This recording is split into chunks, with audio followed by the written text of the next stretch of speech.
Bon, man la Cheikh Diandéré Sow, conseiller municipal dans la commune de Pout. Sunu ndaje bi tey dañu woowoon ci ñu seet ci ay lu demee ci ñeent ba juróomi ponk xam nga fonds de concours état bi daf ñu koy indil ak fonds de dotation chaque at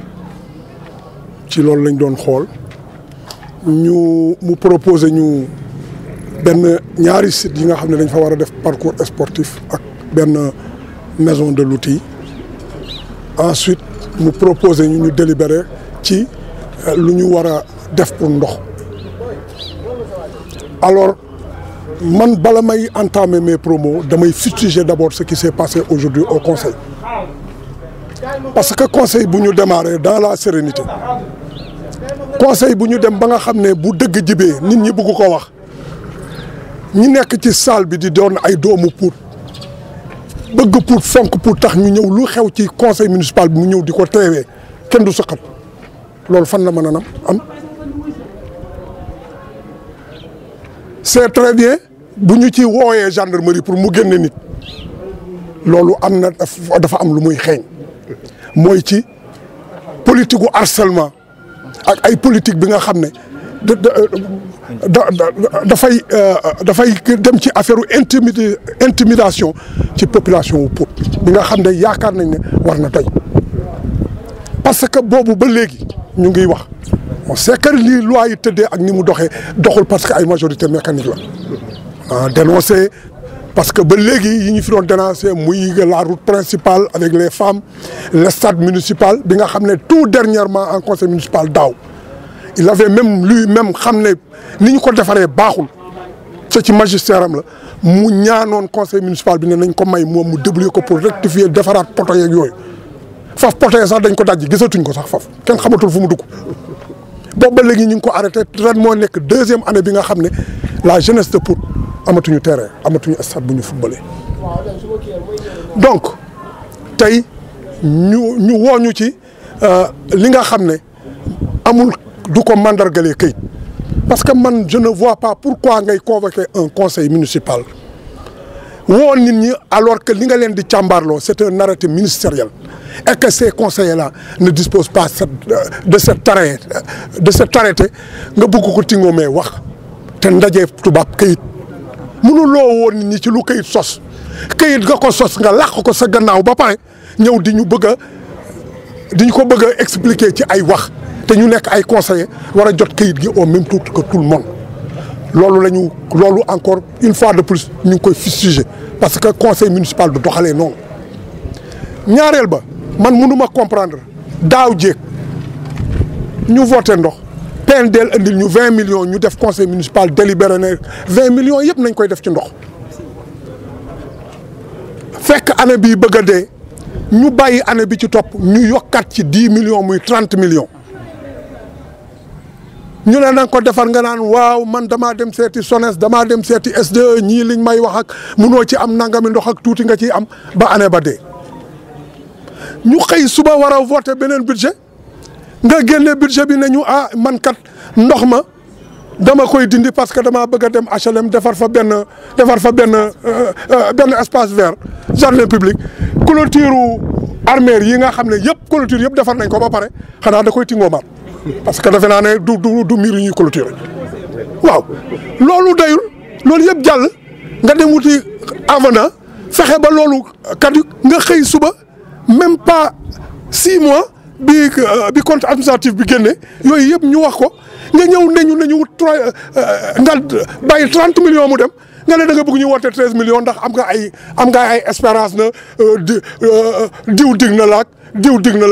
la ñun suñu commune duñ ko doxalee ci ay diw dig nañu quand il y a quelque chose de palpable dañu bëgg bu dee ñadrëm la ñu def ko ñu xam ne ñun ñoo ko moom ndimbal na ca fekk loxol borom mais bu ñu amee ndimbal wala dëkk bi am lu mu voté def ko ci doo ko exécuter ba pare nga naan diw nee na maag on m'a promis ici dañu sonn ci ay promesses yi on veut du concret mënu ñëw dëkk rek ci dëkk bi nga xam ne pendant 10 ans de promesses doo réaliser dara à chaque fois soo ñëwee c'est les mêmes choses. Je vais reprendre mon camarade bi posé d'ailleurs moo indi coow li ba ñu génne certains gens ci salle bi waaw mais quand la bu ñu xëyee suba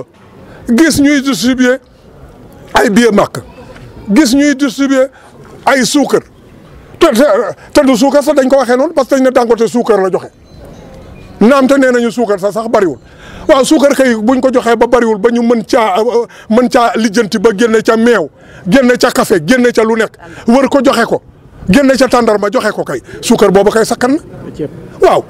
est-ce que maire daf fi nekk pour Dangote mi am nga xam ne dafa am responsabilité sociétale lu mu jox dëkk bi rek mu ne moom lañ ko may en tant que maire parce que loolu la wax léegi dafa ne man lañ ko may en tant que maire du ma dem ci conseil bi je n'expliquerai personne fan laa koy dugal ak fan laa koy génne ah ñu yaakaar ne nag xanaa réew mi nag am na ay dogal dara bu ñu ko defee yow boo nekkee maire Dangote am responsabilité sociétale ci dëkk bi am ay ndimbal yu muy jox waa dëkk bi rafet na nga indi ko ci conseil bi parce que bu doon yow ci sa tur dong la doo ko am doo fa jot sax ba nga di ko am c'est parce que da nga ko jot parce que da nga nekk dans une station moo tax ñu jox la ko donc buñ la ko joxee war nga am l'outrecuidance nga woo ñi nga xam ne ñoom lañu la bokkool ak ñoom fal leen muy conseillers municipaux yi nga ñëw toog ak ñoom ne leen ah dangam dugg na ci dëkk bi dama ko bëgg a defee nangam même su fekkee yaa yor sa majorité mécanique bi nga xam ne loo d'accord dinañ ci d'accord woote ko ca na mu leen neexee ñu woote ko mais nit ñi fi mu war a jaar na jaar ci yoon il faut que les gens apprennent à respecter la légalité respecte ko du ciy wax ci ay jëf la ak ay fait donc loolu moo tax tey ñuy woote di wane encore une fois de plus que ne dëkk du ñu ko yoree comme ku yore sa bitik wala sa poche dëkk dafa am ay loi ak ay charte yu ko tegal conseil municipal am lu ñu koy doxee ñuy inviter nit ñi population de Pout ñu yeewu di wax ne parce que ça yóbbante la bi nga xam ne romb na sax instance wu maintenant commune dañuy interpeller le ministre des collectivités locales et en même temps ñu ba ci président de la République il est temps que les gens viennent à Pout def fi benn audit wala ñu seet parce que quand même kuy liggéey dañ la war a càmbar comme yow da nga yor majorité ba kenn mënu la càmbar opposition bi bés bu set ñuy laajte li nga xam ne duñ leen ko wax di leen nëbb ay këyit on est en droit ñun tamit ñu ne ñi nga xam ne ñooy l'œil de l'État war nañ fee ñëw xoolal ñu li xew xoolal dëkk bi li xew parce que on ne peut pas continuer ci comme ça rek di nekk ci ay position yi nga xam ne vraiment wax dëgg yàlla doo xam lu xew doo xam le parce que on doit rendre compte à nos administrés dañoo war di xam mairie bi boo fi ñëwee amoo affichage les conseillers en général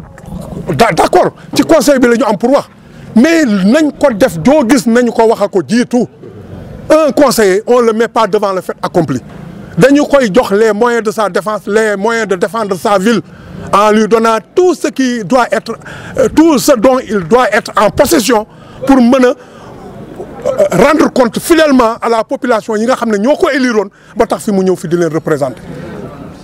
donc loolu tey moo nekkoon soubassement tey ñu bëgg a janoog waa Pout d'abord parce que béy ci sa oom janoog waa dëkk bi aussi ñu xam ne am na lu xew man je ne peux pas comprendre dëkk bi nga xam ne dañuy voter ci budget lu mot 11 millions pour di jagalee ko ay néew ji doole ak yooyu fond de concours bi ñëw dàbbali ci 4 millions aux sinistrés 5 millions aux indigents xaalis boobu yëpp mais vraiment te du ñu xam qui sont les bénéficiaires kan lañ ko jox ak fu mu dugg ak fu mu génn ñëw na rek joxe nañ ko rek benn conseiller du ko xam kenn du xam kan moo ko joxe peut-être c'est pour servir ci sa clientèle politique mais il faut que quand même l'État là qu'il nous vienne en aide il faut qu'il nous vienne en aide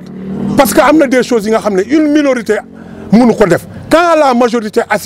agissante day jël dooleem teg ko ci la minorité bi nga xam ne ñoom ñoo porté presque projet bi nga xam ne dama gëm ne mooy dëgg l'État du je ne dis pas arbitraire war na di ñëw di xool xaalis bi muy def ci collectivités locales yi il le fait dans d'autres mairies pourquoi du ko def si fii ça fait combien d'années ñu ngi ñaxtu ça fait combien d'années presse baa ngi ñëw nit ñaa ngi ñëw on écrit mais nu ñëw seet